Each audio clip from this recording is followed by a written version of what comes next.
किस मूर्ख ने कहा कि हम महाबोधि महाविहार मांग रहे? महाबोधि महाविहार मांगा नहीं जा रहा, बल्कि बचाया जा रहा है। ये मांगने की लड़ाई नहीं है, ये बचाने की लड़ाई है। किससे बचाने की लड़ाई है? ये बचाने की लड़ाई है कि महाबोधि महाविहार वो पावन पवित्र, वो ज्ञान का प्रतीक, शांति का प्रतीक, मैत्री का प्रतीक है। और उस प्रतीक को ये पंडे पुरोहित पिंडदान करके, श्राद्ध करके, पिंडा परा के उसकी गरिमा को भंग करने का काम कर रहे हैं। हम इन पाखंडियों से बचाना चाहते हैं महाबोधि विहार को। बाबा साहब डॉक्टर अंबेडकर ने क्यों धम्म की दीक्षा ली? इसके लिए एक लाइन समझिएगा कि लूटी संस्कृति हमारी दासहीन बनाया था। यह संस्कृति का आंदोलन, यह विरासत को बचाने का आंदोलन, यह बहुजनों की अस्मिता को वापस लाने का आंदोलन, कि लूटी संस्कृति हमारी दासहीन बनाया था, बहू बेटी और बच्चों को घर के बाहर जलाया था, आंखों से टपके आंसू कोई फरियाद सुन ना पाया था, और होता रहा शोषण हमारा, होता रहा शोषण हमारा। इस धरती पे कोई अल्लाह, ईश्वर, देवी देवता, भगवान ना आया था, कोई नहीं आया था। इस समाज पे जब शोषण हो रहा था, जब इसकी अस्मिता को लूटा जा रहा था, जब इसकी विरासत पे कब्जा किया जा रहा था, तब कोई नहीं आया। कौन आया? किसने जन्म लिया? कि लिया जन्म भीम ने जगत में पढ़ लिख कर अनूठा ज्ञान पाया था। लिया जन्म भीम ने पढ़ लिख कर अनूठा ज्ञान पाया था, और तोड़ मनवादी जंजीरों को इस देश के शोषित पीड़ित समाज को आजाद कराया था। क्यों आजाद कराया था?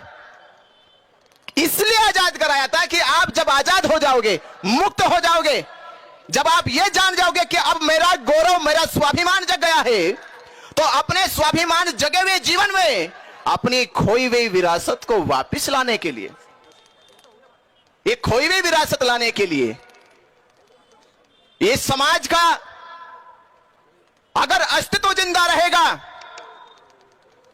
इस देश में देश की पहचान अगर जिंदा रहेगी, ये मैं आपसे पूछ रहा हूं, अगर आपकी शिक्षा, आपके संस्कार, आपकी संस्कृति, आपकी सभ्यता अगर आप नहीं बचा सके, अगर आप नहीं बचा सके, तो आपके जीवन का अस्तित्व समझ लो मर चुका।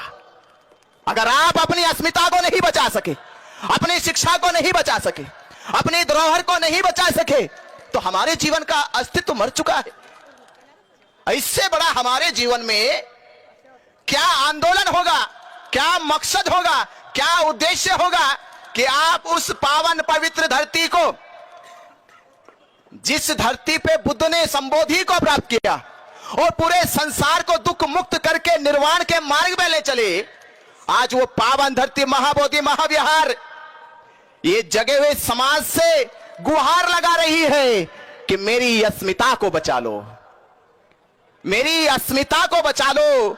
135 साल से लगातार वो पंडे पुरोहित महाबोधि महाविहार की गरिमा को, महाबोधि महाविहार के सम्मान को ये वर्षों से कलंकित करने का काम कर रहे, अतिक्रमण करने का काम कर रहे, और हम हाथ पे हाथ रखे देखे जा रहे, देखे जा रहे। ये कब तक चलेगा? कब तक हम देखेंगे? अरे आप याद करो, जब सिद्धार्थ गौतम कपिल वस्तु से निकले कि मैं एक ऐसे ज्ञान की खोज में निकल रहा हूं कि जब वो ज्ञान मुझे प्राप्त हो जाएगा, संसार के सदा सदा के दुख समाप्त हो जाएंगे।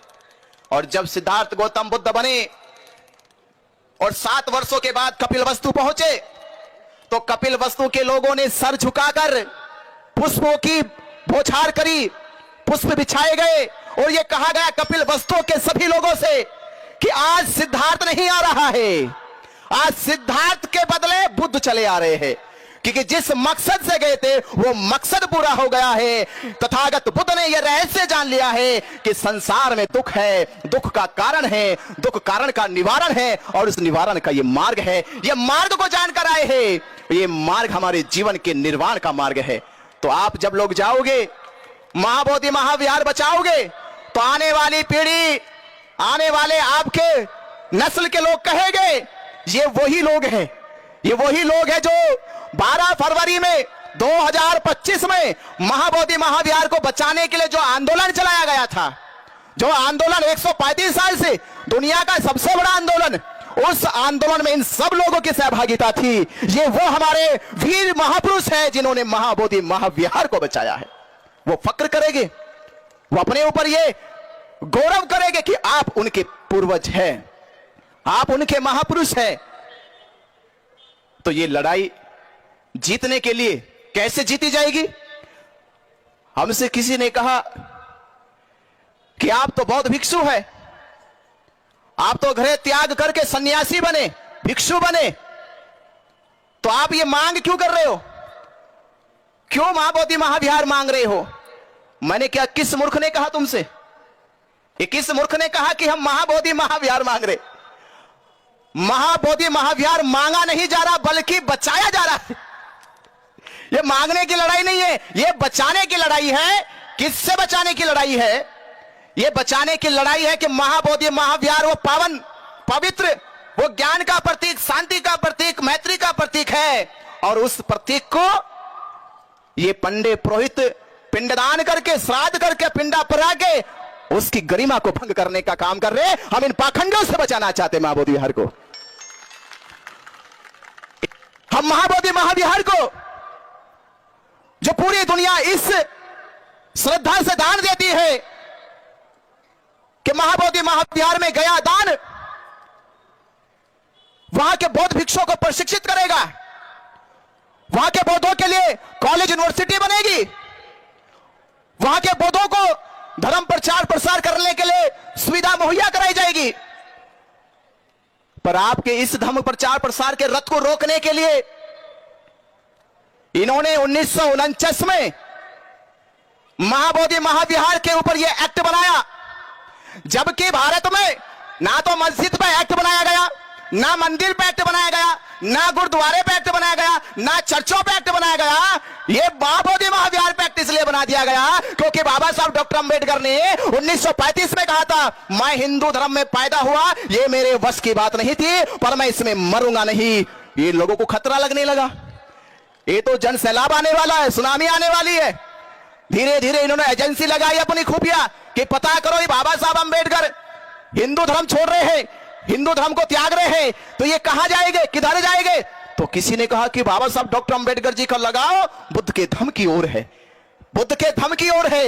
इन्होंने पहले शिकंजा कस लिया, फिर इन्होंने शिकंजा कस लिया कि बुद्ध के धर्म का केंद्र क्या है? महाबोधि महाविहार बोध गया है, कि बोध गया पर कब्जा कर लो। और जब बोध गया पे कब्जा हो जाएगा तो इनके धर्म प्रचार का जो रथ है वो रुक जाएगा, वो गति नहीं करेगा। भारत में बौद्ध धर्म का प्रचार प्रसार ज्यादा तेज नहीं होगा। और यही कारण है मक्का मदीने पे मुसलमानों के मौलवियों का प्रबंधन है, वो जो चाहते हैं वो नियम सर्कुलेट करते हैं, पूरे संसार में वही नियम चलता है। यरूशलेम वेटिकन सिटी के चर्च में जो नियम बनाते हैं ईसाई लोग, पादरी लोग, पोप लोग, वही पूरी दुनिया में चलता है। हिंदू लोग भी अपना नियम बनाते हैं, अपने कानून बनाते हैं, पर बौद्धों के पास अपना धर्म स्थल नहीं है। वो क्या नियम बनाएगा, क्या नियम सर्कुलेट करेगा, क्या बौद्धों के प्रचार के लिए वो बैठ के संगोष्ठी करेगा? और ये नहीं हुआ तो लोगों का विश्वास टूटने लगा। लोग कहने लगे, जैसे अभी अभी हमने मंचों से सुना और देश में जगह जगह कहा जा रहा है बौद्ध तो अल्पसंख्यक है, और हम मूर्ख लोग समझ भी गए हम अल्पसंख्यक है। हमें कहा गया बौद्ध अल्पसंख्यक है, जैन अल्पसंख्यक है, सिख अल्पसंख्यक है, और हम लोगों ने मान भी लिया कि हम अल्पसंख्यक है। आप मुझे बताओ, जो अल्पसंख्यक है आज तक उसे किसी ने अल्पसंख्यक नहीं कहा। जो अल्पसंख्यक है देश में उसे किसी ने अल्पसंख्यक नहीं कहा। बौद्ध इस देश का बहुसंख्यक है, जिसकी पहचान मैं बता रहा हूं। हमारे राष्ट्रीय ध्वज में जो अशोक चक्र है वो किनका है? वो बौद्ध धर्म का है। जो भारत रत्न दिया जाता है पीपल के पत्ते पे, वो किनका प्रतीक है? बौद्धों का प्रतीक है। जो अशोक लाट है वो किनका प्रतीक है? बौद्धों का। जो पक्षी है, राष्ट्रीय पक्षी मोर है, वो किनका प्रतीक है? बौद्धों का, मौर्य साम्राज्य का।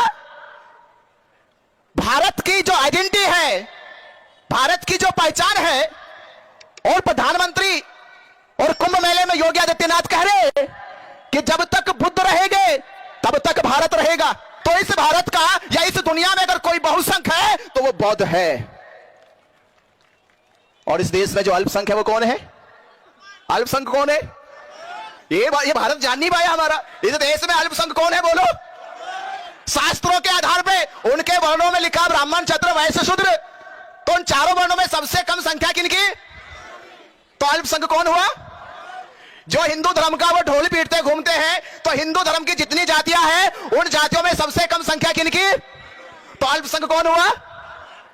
पर देश उसे आज तक अल्पसंख्यक नहीं कहा, क्योंकि उसने अपने आप को बचा लिया, सेफ जोन में लेकर चला गया।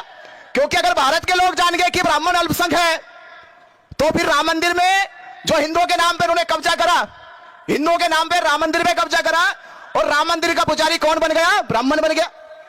चंदे का पैसा ब्राह्मण खाएगा।